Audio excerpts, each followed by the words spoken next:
a What were you saying? I didn't with my father, it wasn't really a kind of a talking, conversation type Hmm. relationship. We talked from time to time, and as I got older, we opened up a little more. Um, but mostly it was, boy, didn't I tell you to Hmm. Hmm. do? uh, or you put your brain in a jaybird and he walk backwards.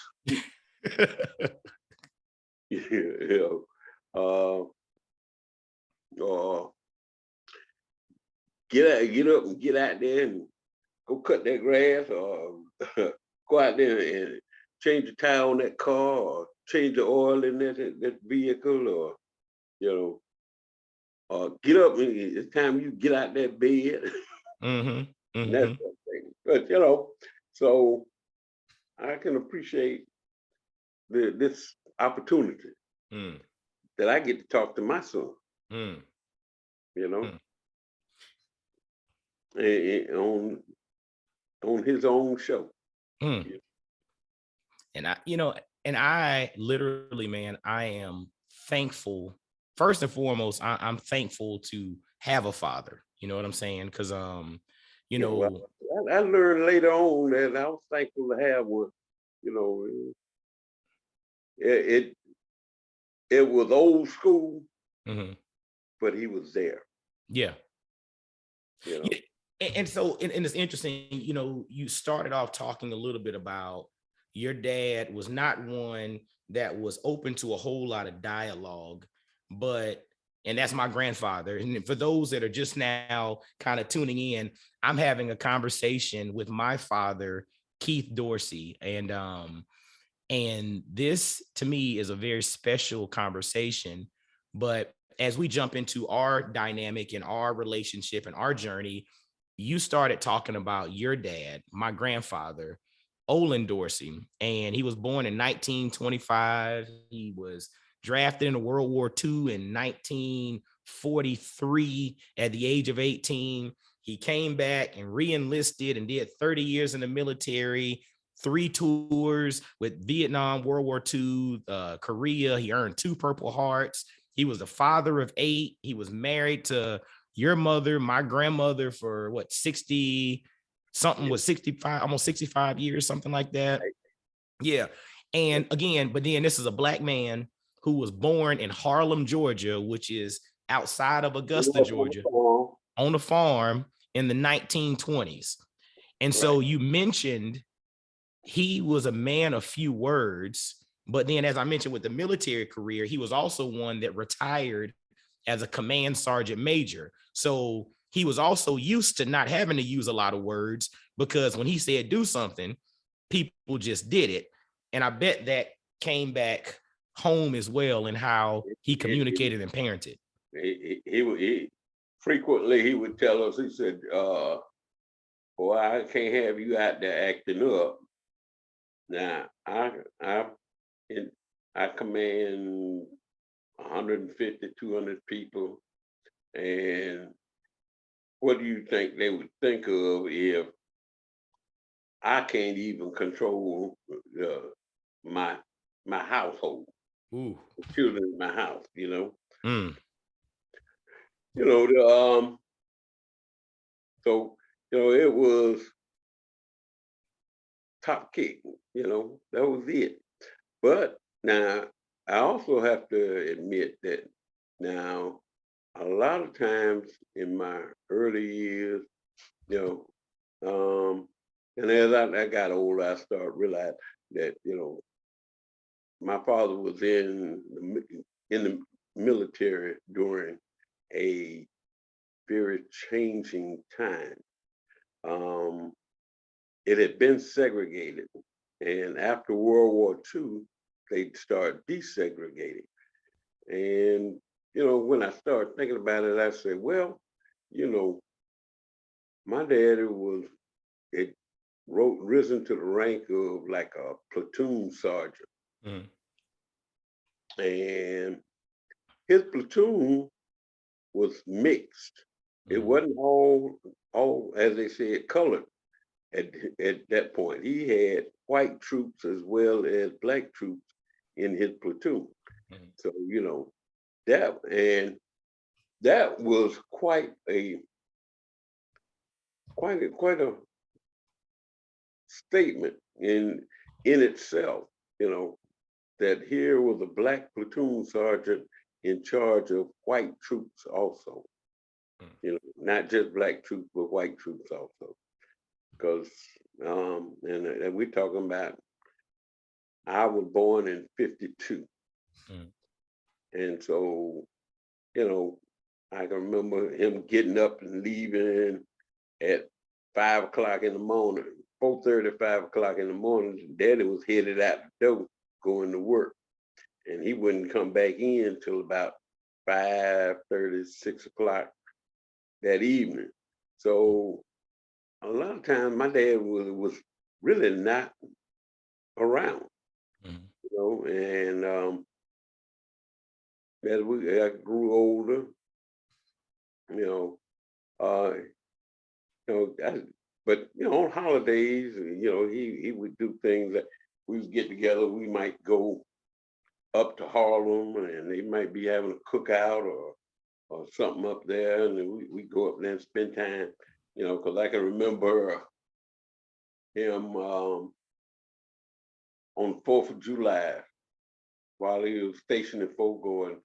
He was off on the 4th of July. So on the 4th of July, on the 3rd of July, my daddy would load up the car and he would go up to Harlem, and they would barbecue one or two hogs, whole hog. He and his cousin, Hewlin Dorsey. They go up there and they kind of go down in the woods and dig out a pit and set it up, and they would have two hogs, and they would get big fire going, and they'd be down there all night long. And on the 4th of July, about 12 o'clock or so, we would get in the car with mama and ride up there. But so, you know, and we ride up to the country, and they would have hash and chipped pork and ribs and skins, and and they would have humongous amounts of it, and you know, it was kind of like a big family reunion. Mhm. But in all fairness, my father was gone a lot of times in my life. Mhm. Um, he left and went to Germany, and he was in Germany 2 years before we went. Mhm. Uh, but and even when we got there, we stayed. Mama kind of had a lot to do with it, but unfortunately, I did not know my grandfathers. Mhm. They both had passed by the time I came along. Mhm. Uh, my mother's father passed when she was 12 or 13 years old, and they say Mr. Olin, my my grandfather, his name was Olin also. He passed shortly after I was born, but Yep. He I died the was same year, 1952. Yep. right. Okay. But my I did get to see and interact with my great grandfather on my mother's side. Okay. He was Jackson Harris, and he lived in downtown Augusta in the black area, black Mhm. section. They call it more or less the Bethlehem Laney Walk Community. community area. Okay. Okay, but but he was, as I learned later, he was called the Candy Man Mhm. because he actually started making the candy for Hollingsworth Candy, Mr. Hollingsworth. Mr. Hollingsworth was a white man that used to come by with his wagon and pick up the candy that Jackson Harris made, and he would take it around to the stores and sell it until he got enough that he went on and he bought a little candy factory, and he started making candy there. And it grew into from Hollingsworth Candy to Fine Products. And it was a pretty big operation. But anyway, that's just kind of, so, and I had a step grandfather, Mr. Barker, and also on my mother's side, that, he was an interesting man. He'd leave for work early in the morning and he'd come back about 5 o'clock in the evening, and he'd come in and eat and then go sit in his rocking chair out in the backyard in the shade, smoke his pipe and read the newspaper. But, and that, that's just a little bit of my background. So I was fortunate enough, we moved, well, fortunate or unfortunate, because it kind of shakes you up when about every 4 years after we left and moved to Germany, then there was a family tragedy, which brought us back within a year from Germany. We were supposed to be in Germany for about 3 years, but it did, something happened, I lost one of my brothers in death over there. And so hold on, Dad, because I think that's a very pivotal, one of the pivotal moments in your story and in the family story, right? Part of it is, I'm named after him, right? Yes, you are. And so when Granddad was stationed in Germany and you all moved to Germany, right. Germany, there were 6 children. And my mother moved from Augusta, Georgia to Friedberg, Germany, with 6 children. One of them in arms, and and the other one, just kind of toddling. I had an older brother, and then it was me. I was the second oldest, and then there was a set of twins. One of them was named Michael, and the other was named Leonard. And then there was Margaret and Kelvin. So we moved to Germany. I'm still trying to figure out how my mama managed on an airplane with 6 kids. Back in the late 1950s, early 1960s. Early 60s. Early 60s. And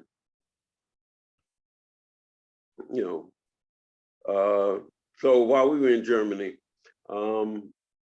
we went to a scout meeting. We were in the Cub Scouts, and the Cub Scout meeting was around the corner, because when you're in Germany, you lived in a housing system. That was the military families lived in and basically it was just a complex, an apartment complex that their family lived in. But we had joined the scout meeting, and scouts. We'd been to a scout meeting around the corner, but there was this, in Germany, you have all these little green areas, parks and so forth. And we had gotten there during the summer, and we went to this little park, and there was a stream running through there, and I think we were about 7. We kind of had free reign. And when I think back, I said, we were 7 or 8 years old, and we were wandering all over the place. But we went to the park and with some other kids from our area, and we got there and we went down and saw this little stream, and I think the stream might have been a foot deep, 2 feet deep, something like that. But it was kind of more like a drainage ditch, really. But y'all thought it was a stream as a kid. 7 or 8 years old. It's a stream. It's just a stream, Okay. Well, anyway, we had gone. So this was in February. We went back. We went to the scouting meeting, and we were coming back. It had been raining, and it snowed and raining, and we decided we were gonna cut through this park. And while we were cutting through it, we saw, we were gonna visit this little stream. When not realizing that it was like, as I said, a drainage ditch, but this little stream was now a raging river. In that snow had melted, rain had fallen, and all this runoff water was down in the ditch, moving very fast at a very swift rate. And it was no longer just a 1.5 feet, 2 feet deep. It was 6, 7 feet deep now. We didn't know that. Yeah. It didn't comprehend. So we were down there piddling around, and Mike stuck his foot out there, and that kid's gonna do. He stick his foot in the water, and he was standing on a muddy bank, and it knocked him off balance, and the current swept him on into the river, and he drowned. So because of that, we came back to the United States. But Dad, I'm gonna say is because again, this is all part of the storyline, and it's challenging, and this is part of my personal healing journey as we kind of get into you and I's dynamic, was really diving into your story, right? And in 2022, 2023, as we're evolving, we have the emergence of counseling and therapy and support systems for this or that. You go back 60 some odd years to the early 1960s, when a tragedy happens, there was not this infrastructure, there was not this support. And then let's couple it back to what you were saying earlier of, yes, your mother, my grandmother, had these kids, and she was slinging these kids, bringing these kids all over, but granddad was gone due to his military duties all the time. So it was like, when something like that happened, you being 8 or 9 years old, him being 7 or 8 years old, what type of support was there for y'all as kids after dealing with a tragedy like that? Well,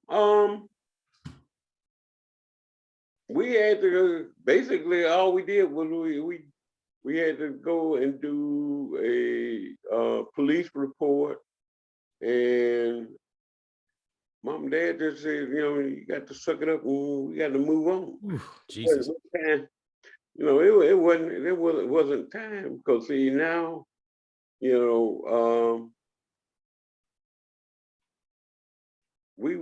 were trying to get the body shipped back to Augusta, and then at the same time get packed up and moved out of the apartment that we were in, and packed and moved back to the United States. Right. So, and like you said, there's 5 other kids as well at the time. And so young kids, like the oldest at the time being like 9. And so everybody. And so in this transition, and the reason I'm highlighting this is because in the midst of tragedy, there was no time to heal. Okay.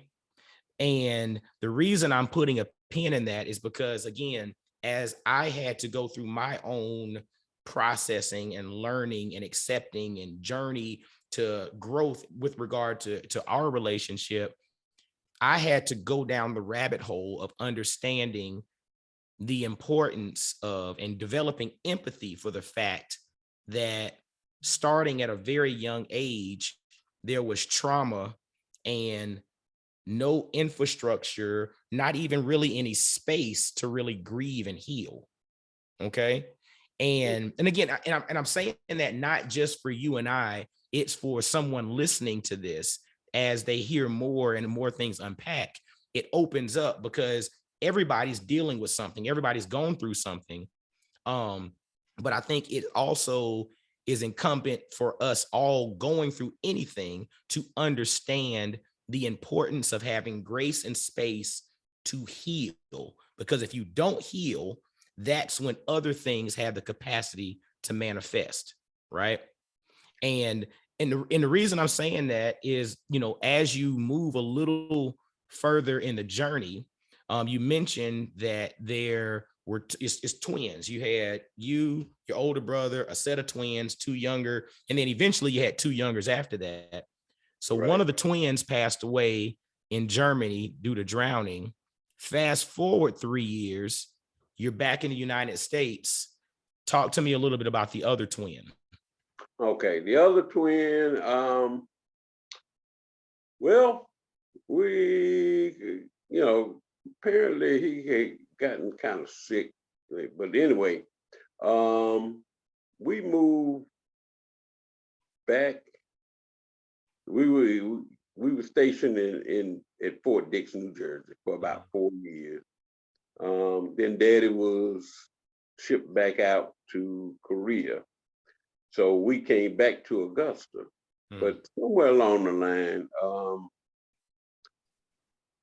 the other twin had an illness to develop. Later on, we come to find out it was leukemia. But once again, old school family, mom and dad, they didn't talk to us about it. We just knew he had to go to the doctor all the time. So, while he was by the time we got back to Augusta, he was making regular doctor visits. And mama was always on us. You can't wrestle and fight with him like he used to. So, really, I'll treat him just like he. Yeah. We wrestle and stuff. And Dad was gone for a year, and when he came back, we moved to Columbus, Georgia. We stationed at Fort Benning. So, and when he got it seemed like he just seemed to be going to the doctor more and more, and nobody really told us what was going on. We were kind of naive. But at the age of, and being a big family, couple of shared beds, you know what I mean? Yeah. Okay. Well, we were in Fort Dix, and I was 13. He might have been 12. You said Fort Benning or Fort Dick? Fort Benning? Fort Benning. Yeah, okay. Okay. We were stationed at Fort Benning. And at Fort Benning, I know that one morning, at the age, I think I might have been 13, he might have been 12. But you kind of in the bed, you hear noise going on around, and I woke up, and he and I kind of shared a bed together. He had died during the night. And I woke up that morning and he was in the bed next to me, but he had passed away. So Mm. mom got us out the bed and got us out of the room. And then he came in and took him out. So and later we come to find out that he had had leukemia. And he, Dad, Dad, I mean, again, you start thinking about trauma and tragedy, and this was now the late mid 1960s. And so 3 years or so after his twin brother passed away, the other one, and I will mention the one that passed away the first time, his name was Michael Valentino. The one that passed away due to leukemia was Leonard Charles. My name is Michael Leonard Dorsey. So I am named, I have the first names of, your brothers. But right. again, I want to ask, after Leonard passed away at night and you woke up in the bed with him, what was the response, or what was the healing that took place after that happened as a family? Well, it was um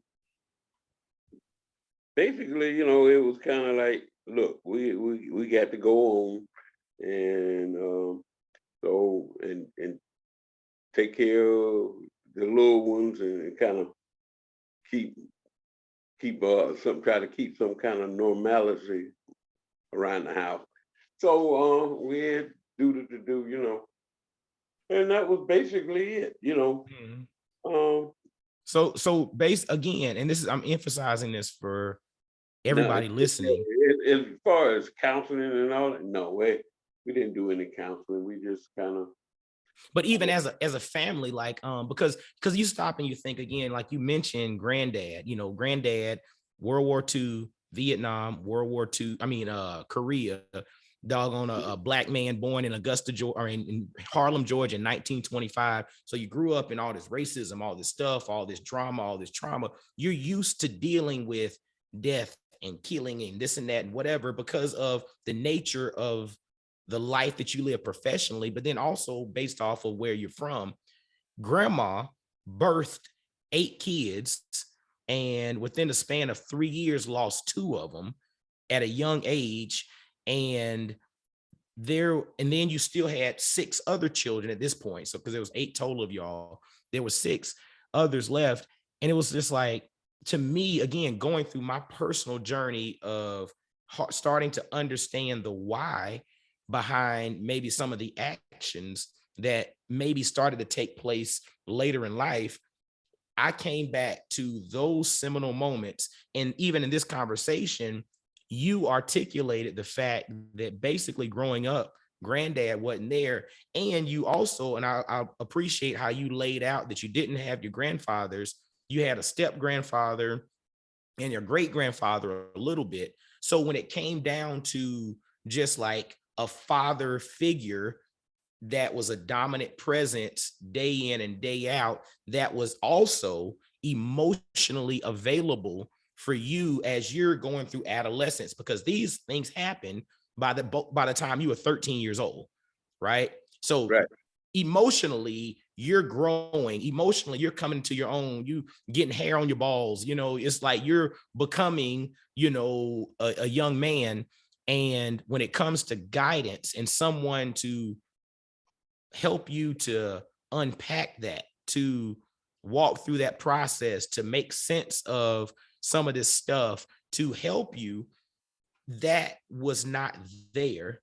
And to that point, what happens for a lot of people, if we don't have avenues and an environment for us to effectively heal, we take matters into our own hands and we start going down rabbit holes of self-healing, self-medicating, finding different ways to cope with what's really boils down to this unmitigated trauma that's buried inside of me.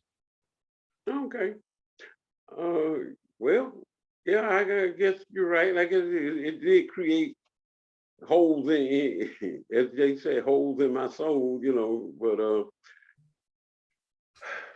you know, and but it was one of those things that we were expected to just survive and make it, so we were surviving. Um, I guess, we were, that kind of attribute to, we take a drink or whatever to just kind of escape it and keep on moving. Mhm. Uh, but, fortunately, um, I survived, Mhm. you uh, but I I have to give everything, you know, because I look back over it and I say, I think about it. I say, uh, my dad did the best he could with Mhm. what he knew how. That's right. My father finished maybe the 11th grade, Mhm. but he sucked it up and he made it all the way to the top enlisted man rank. Um, in his army career. Uh, and mom never really worked. She did some little part time as we got older, but Mhm. for the most part, mom was a stay at home mom. She just took care of us. Mhm. Um, in some kind of way, we made it.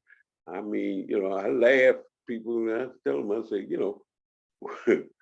we were poor, but we didn't even know we were poor. you Mhm. know, Yeah. and that sort of thing. But, and I look back and I say, um, as a father myself, I was a terrible dad, Mhm. but I had help. Mhm. Um, I had God sent me some guardian angels to, to bring me through a lot of shit. Excuse me, Mhm. but yes, he did. Um, and he granted me enough wisdom to know that as my children were born, that I needed to give them the blessing of like Abraham blessed Isaac and like Jacob blessed Esau and Jacob. Um, uh, and that was something that was real deep with me is that when each one of you were born, you know, in the quiet moments that y'all were babies, I can remember I come back there and I would put my hand on your forehead and I would pray and ask God to bless each one of you. So, and he did. Um, you know, God has, God has brought me a long way. Mhm. Um, in that he he blessed me with your mother. Mhm.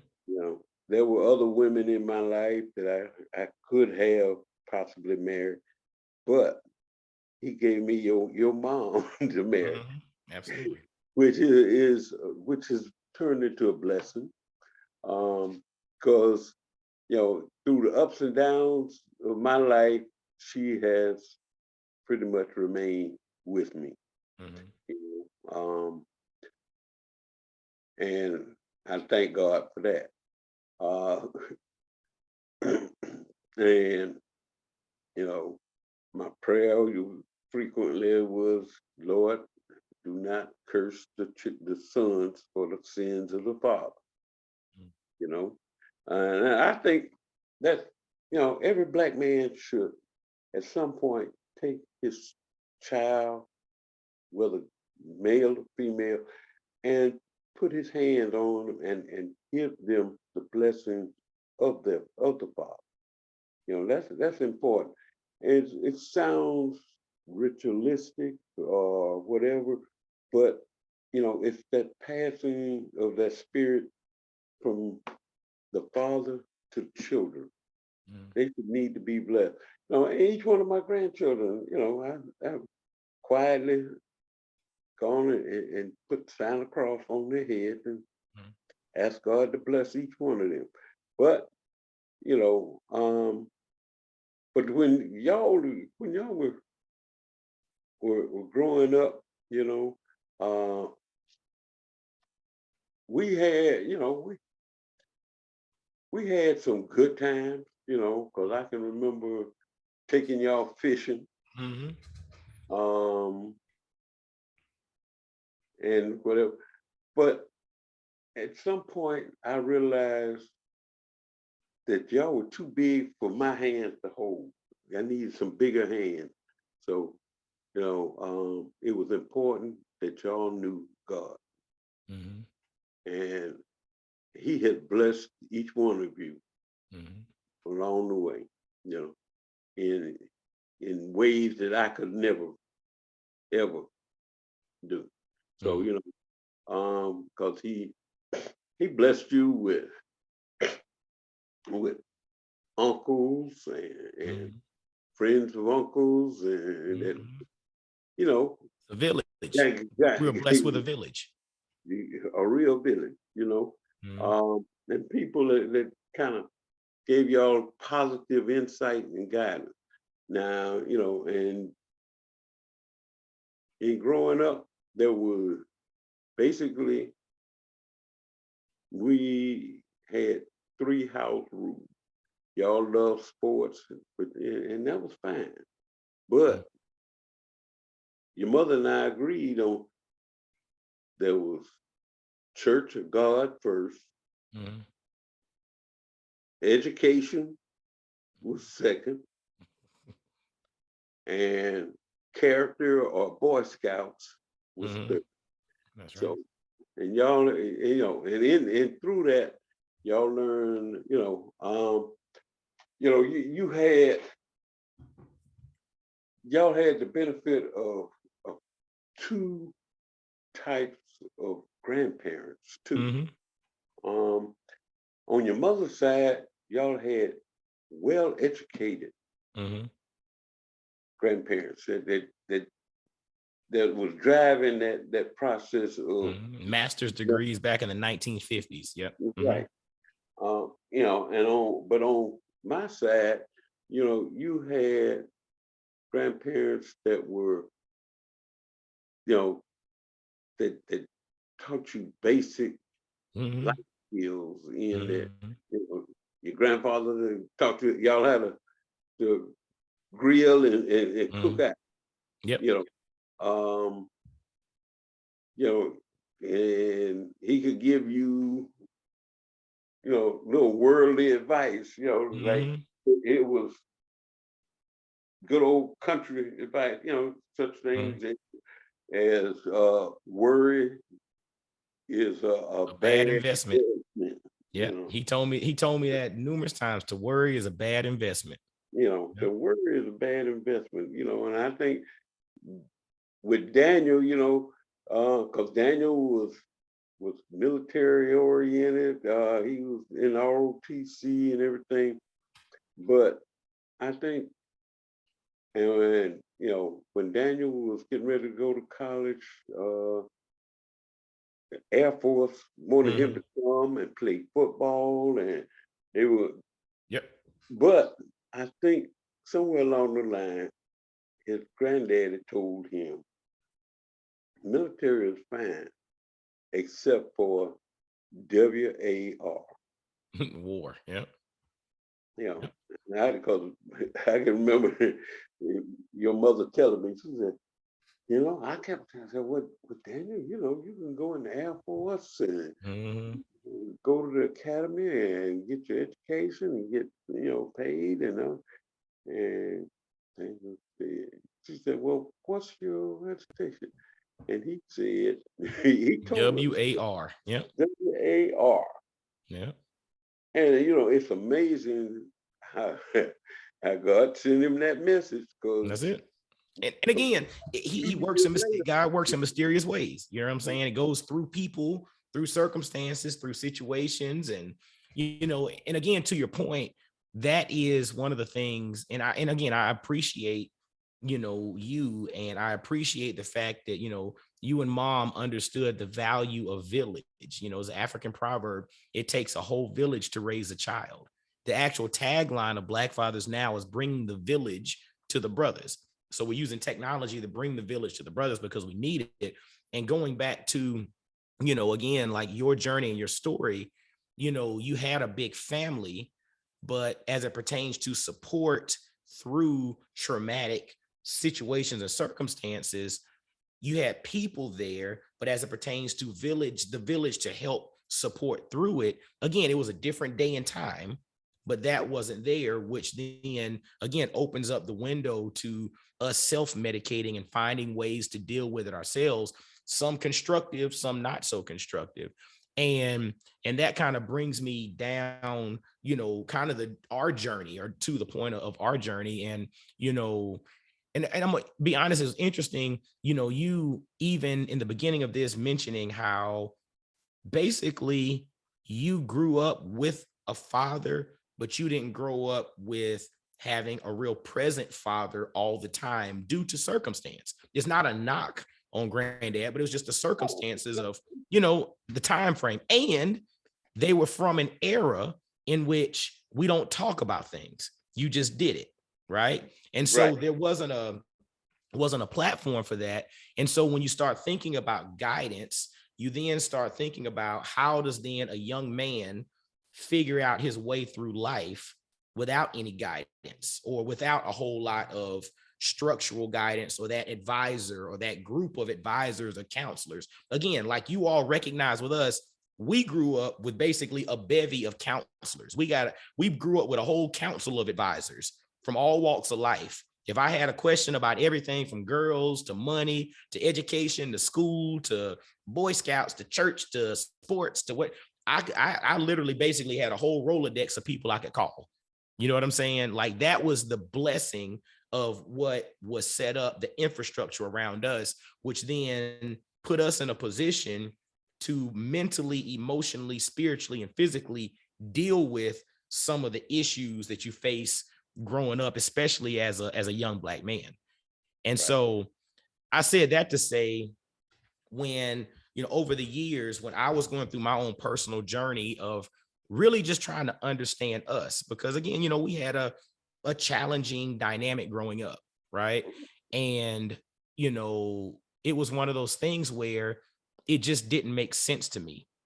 And on a personal level, it just didn't make sense to me.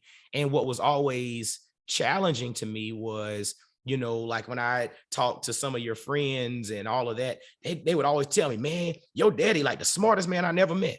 Man, your daddy, man, let me tell you, he was the one. It was interesting when I was speaking with God Daddy Bo recently. He said, coming out of college, your daddy was the standard. He was like, your daddy came out, he was wearing a suit every day, he was working at the bank, he had this little Toyota. I think he had either just bought a house. He was the standard. All of us that were in college wanted to be like your daddy when we were growing up. He was like, everybody looked to you and looked up to you. And it's like throughout my childhood growing up, I used to hear stories about, man, dude, your daddy, when it comes to math, man, that brother was smart. Oh man, when it comes to this, that brother knows this and that. He could fix this and could fix that. And it was a challenge for me because there was this looming disease there of addiction. You know what I'm saying? And because I hear these stories, but it's kind of like, I would liken it to, how people talk about, like, if you see like an old guy walking down the street and then somebody says like, man, that dude was like an all-American, whatever. He was all everything back in the day. If you had seen him play or whatever, you'd be like, what? But then you see him walk down the street, you're like, that guy?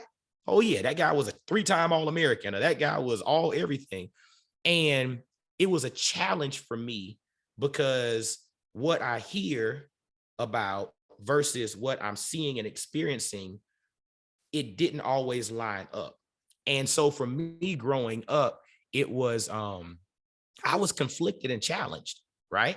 Because it's like I'm one that always, I yearn for that thing that everybody was talking about. It's like I want that. You know what I'm saying? I want that in-house. I want to, my dad to show me these things. I want to be that thing that everybody's talking about.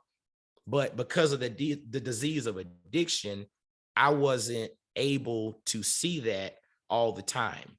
And the thing is, that caused me growing up to have some really conflicting emotions and feelings, actually towards you. You know what I'm saying? Like, it caused me I mean, I loved you, but I didn't always like you. I mean, it's probably the best way to put it. And Well, as I said, my prayer was, Lord, do not, and he answered it. yes, Yeah, he answered the prayers that um, do not curse the son for the sins of the father. but I'm gonna add something to And it. and the thing about it is that y'all all found your way, you know, in that you didn't linger around Augusta per se to learn. Y'all were, I guess because of your anger with me, y'all were willing to venture out further Mhm, than the realms of Augusta. mhm. You know, but and I'm sorry that I was a disappointment, but then again,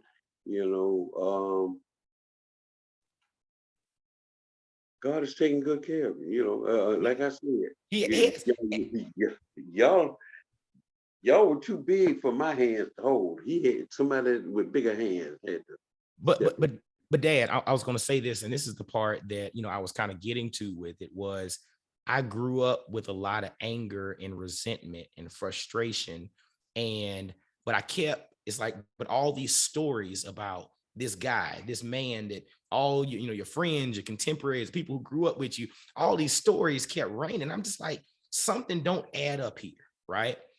And it was interesting because as I go through my own journey and as I was becoming an adult and I moved away and then I got married and then I became a father myself, right? And then it was one of those things where it's just like something happens to you when you become a husband and a father, and you're just like, dude, I got to figure this thing out because I can't move forward and be the husband and the father that I can be holding on to anger and hate and frustration. So that again caused me to do a deep dive into you. And that's why I was so really wanting you to go into the traumas as a kid, because it made me understand that I didn't grow up hating you. It took a long time, dude. It took me a long time to get to the point where I could really say, I do not hate my father. It really got to a point in which, and this is a kind of a revelatory thing. I created Black fathers now initially with the wrong intentions. I initially created Black fathers now because I was trying my best to not become my father. And so I wanted to be super dad. I was wanting to be Mr. This and Mr. That and cook and clean and do this and do that. I wanted to be the polar opposite of what I felt like I experienced. I was trying my best to run from that. And it's interesting, the more you run from something, the more the thing you're running from, it starts to run next to you. And then as it runs next to you, you look at it. And once you open yourself up, you come to realize that the thing that you're looking at is not the same thing that you saw back in the day. And I said that to say that it took all of that for me to get to a point in which I don't hate my father. I don't even dislike my father. I dislike the disease that infected my father, because my father is an amazing dude. Like my one of the things, I was on a podcast platform a while back, and they asked me, it's like, what's something that you learned from your father? Because I talked about, kind of my journey a little bit. And I said, my dad is legitimately the most resourceful dude I've ever met in my life. And it's funny because that is 100% me. Like in the kitchen, you know, Maisha, my wife, will come in and she's like, we ain't got nothing in here. And I'm like, get out the way. Come back in 30 minutes and it's a full-on meal. She's like, where the hell did you get this stuff? I'm like, it was sitting right there. It's a little bit of this, a little bit of that, a little sprinkle of that, a little season of that, mix it together. And I was just like, as I started recognizing, I was like, that's my dad, because you are one that, you know, you go out in the garage and yeah, you might collect most stuff in the garage and most people need to, but it's a little piece of this and a piece of that, half of something of this, a little sprinkle of this. And then you need a tool for something. And I give you 30 minutes and I go out there, you've constructed some apparatus that actually works better than something you could buy at Home Depot. And I'm just like, huh. And so it was like me then connecting the dots to this brilliance that was inside of you. And for probably 30 years of my life, I was blinded by the addiction that was between us for me to be able to see that brilliance. And it's like, I'm so fortunate, thankful, and blessed now that I've come to a point in which I can see the brilliance that's there. And the thing that's most awesome is I see that brilliance shining out in me. And that brilliance is you. And that's the thing to me that is awesome. It's kind of like this redemptive thing. And I also say the other part to it is you had challenges, or we had challenges, or you admitted that, you know, you weren't great as a father to us. But I'll flip it and say, as a grandfather to my children, you're doing a great job. And so it's like God gives us these opportunities, and sometimes they may come at the 11th hour, but it doesn't matter whether they come at the 11th hour or the first hour. As long as they come, you know what I'm saying? You get that opportunity. And so for me seeing my kids go and play with Papa, or my nieces and nephews go and hang out with Papa, I'm like, yeah, I might not have gotten it to the level that I wanted it, but I'm thankful that they are able to get it at a level that is, you know, really impactful and beneficial and loving to them. So I said all that to say, I'm at a point now in which I have to tell you, thank you. Yeah. I wish I could go back and tell my father thank you, you know, but because it's I sit here, you know, and I got his flag, and it's, you know, mounted in a little case and everything, you know, from his funeral with his medals on it. I got it mounted on the wall. But see, when I was growing up, I didn't see him as a miracle happening, you know, because like I said, in the 50s, you know, desegregation, here he was a little country boy that was now a platoon sergeant over not only black troops, but white troops. You know, I can remember some Saturdays we look up and 3 or 4 white privates that were in his platoon and found their way downtown to Top Kick's house. You know, and we lived in a little small house down in the hood as it is now. But you know, it was a nice neighborhood then. It wasn't anything. But and it was just, you know, out of respect. They just respected him so much. They come look for him on Saturday and want to spend time with him and learn things. And there were, you know, and there are a lot of things that he taught me in terms of, you know, working on cars. You know, or if something broke at the house, we didn't call a repairman.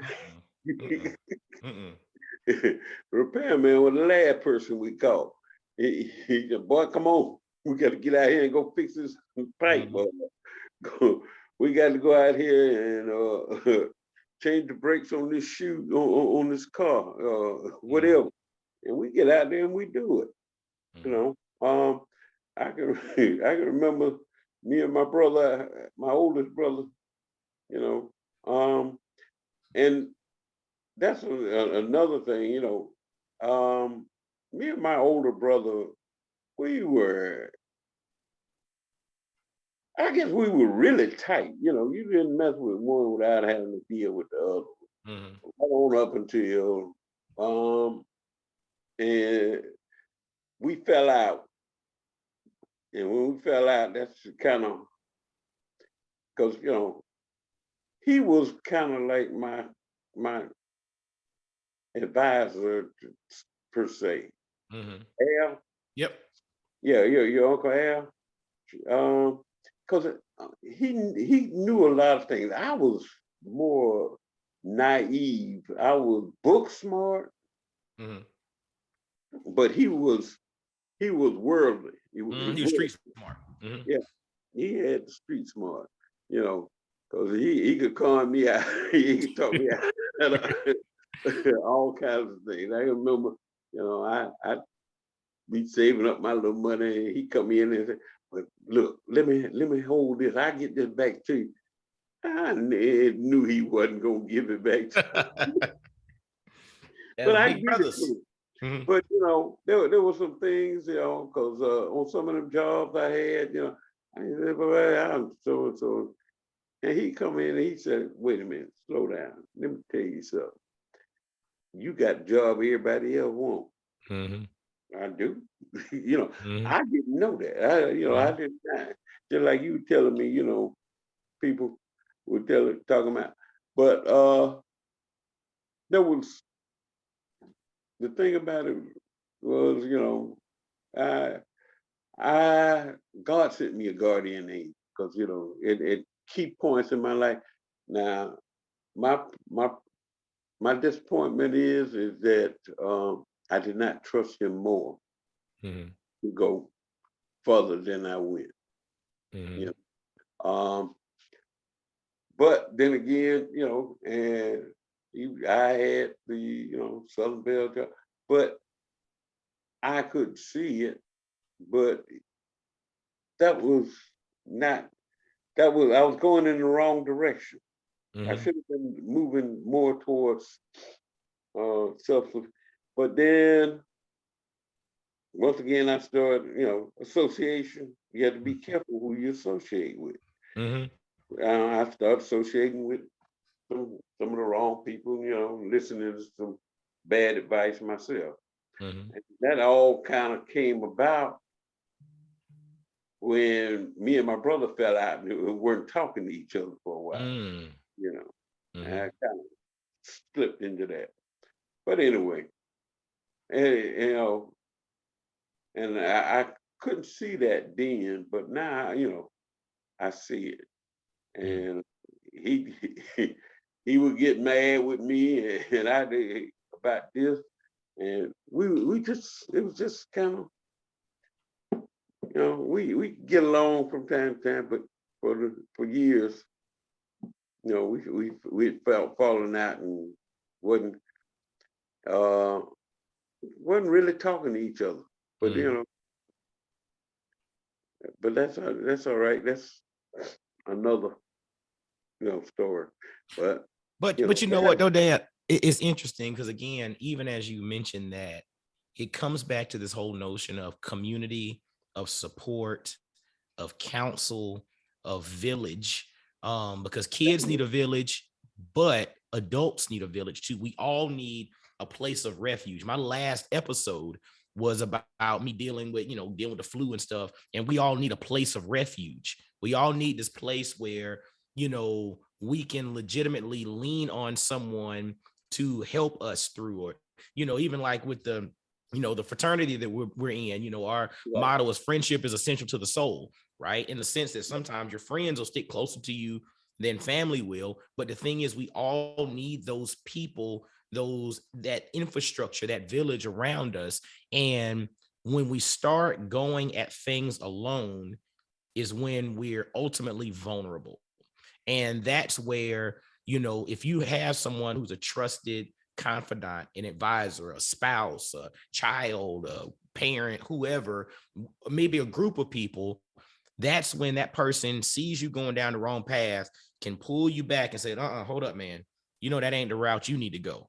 It's kind of like when you hear, you talk to some guys who are from different communities and, from the hood, and, maybe everybody knows that this one's the chosen one. So even those guys who are out there doing dirt, they see them coming. They'll say, no, this ain't for you. You need to go home, or you need to go to the gym. You need to get up out of here, because they're looking out for the fact that they don't belong over here.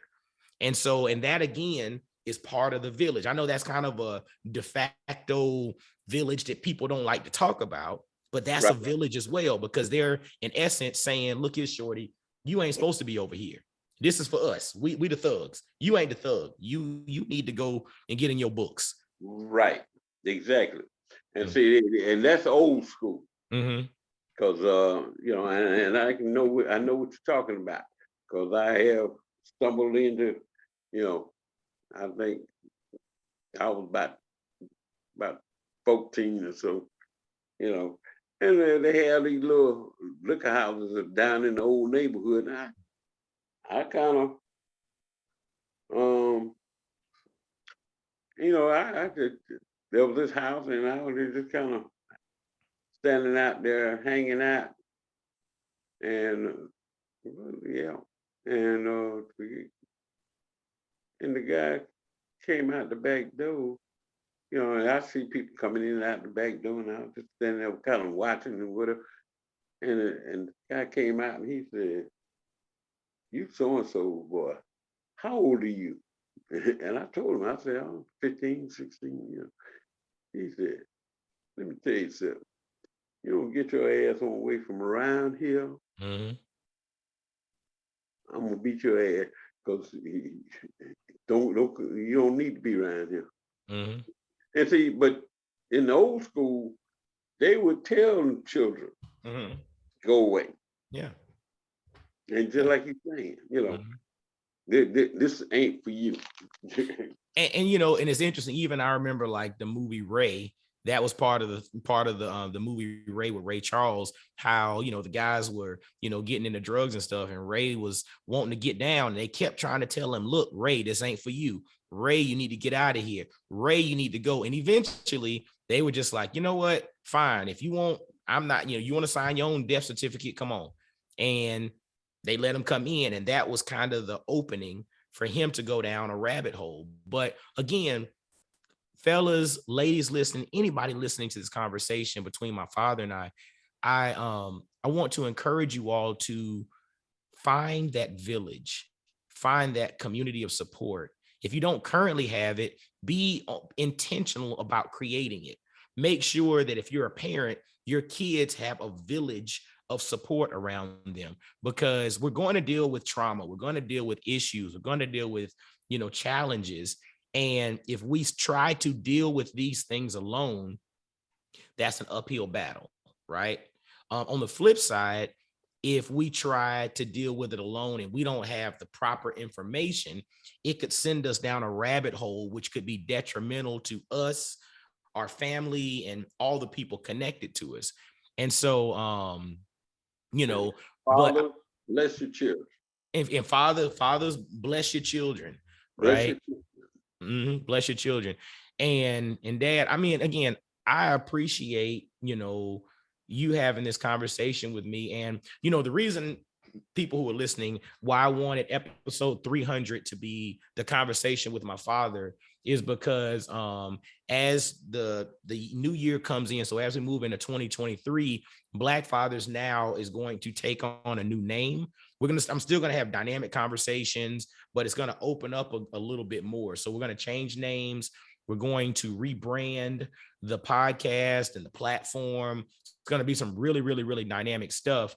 But I just felt led to make a transition with regard to what I'm doing. And, you know, there's a friend of mine, he actually grew up across the street from my grandparents. It's a guy named Carl Rogers.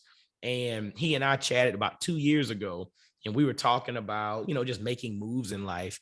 And he said something to me that I still use to this day. He said, I don't move unless I'm moved.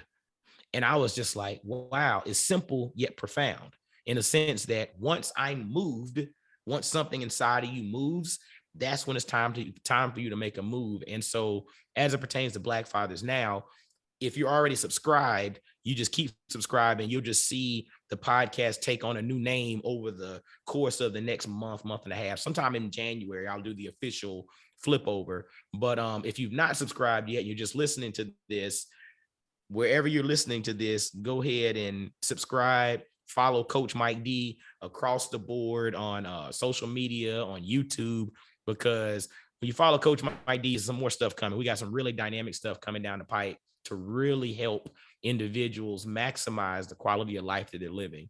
And so, so just be on the lookout for that. But as we finish this thing up, man, Dad, you have anything you like to add? Just, I love my children, my sons, and I love my grandchildren. And your daughter-in-laws too. Don't forget about them. Who? Your daughter-in-laws. You know, your sons are all married. You better, man, look, because you know these things go on wax, brother. They're gonna be like, "Ooh, so your daddy loves y'all, but he don't love us." They are. I know. I'm just playing with you, man. I know we're all connected. We are one. So if you say you love us, that means you love them too. I love my sons and their wife and my grandchildren. And your wife too. Oh, that is my partner. Yeah, okay. But again, like I said, see, these things. Yeah, about to say, because these things get recorded, and so people be like, "Yeah, he mentioned everybody. He ain't mentioned his wife at the end. He ain't mentioned." Okay. Shout out to my wife. Yeah. who has stood by me through it all, and shout out to my sons who have been through it all with me. And shout out to their wives who they love my sons, and I love them for that. And shout out to my grandchildren who add inspiration and give me a second opportunity to be a better father than I was, a better grandfather than I was a father. Well, man, that's I mean, I don't think there's any better way to end our conversation, but I do want to say, man, thank you, and I love you, and you know, looking forward to, I guess I'll see y'all in a few weeks or something anytime soon. But but we just say I love you, I thank you, and you know, just continue on your journey of, you know, being better today than you were yesterday, and better tomorrow than you are today. And well, I have changed quite a bit. That's what I'm saying. That's why. See, and I'm gonna tell you, see, Dad, again, like I told you before, that, you know, this is not some, you know, airing, you know, dirty laundry and all of that. I will say this, and again, if you want to go down a rabbit hole, you can. Whether it comes at the 11th hour or it comes at the, you know, hour number 1, as long as change happens, that's a good thing. And I'll even say this, no matter what the catalyst to change may be, sometimes it takes some type of radical, drastic situation to cause change to finally get in your face and say, you know what? I think I need to change something up. You know what? I don't care when it happens. I really don't care how it happens. As long as change happens, to me, that's the fruit that the tree is bearing, and that's letting you know the Lord is working. Well, I want to thank you and your brothers. You have always made me proud of all three of you. you've always conducted yourselves in such a manner that I'm proud to say that I am your father. Well, I'm proud. Look, check this out. I'm proud to say that I'm your son. So thank you so much. So ladies, fellas, everybody listening, as always, follow, well, again, Black Fathers Now, the podcast, the name will change over the course of the next week. But if you follow Coach Mike D on Instagram, if you follow me on YouTube, just Google Coach Mike D, Mike Dorsey, whatever, you'll find me somewhere. And be on the lookout for the new name change and everything. It's really coming down pretty soon. Just follow and share this thing out. I hope this was very beneficial. Thank my dad, Keith Dorsey. And until next time, y'all be blessed, well, and wise. And I'll holler at you. Peace. All right.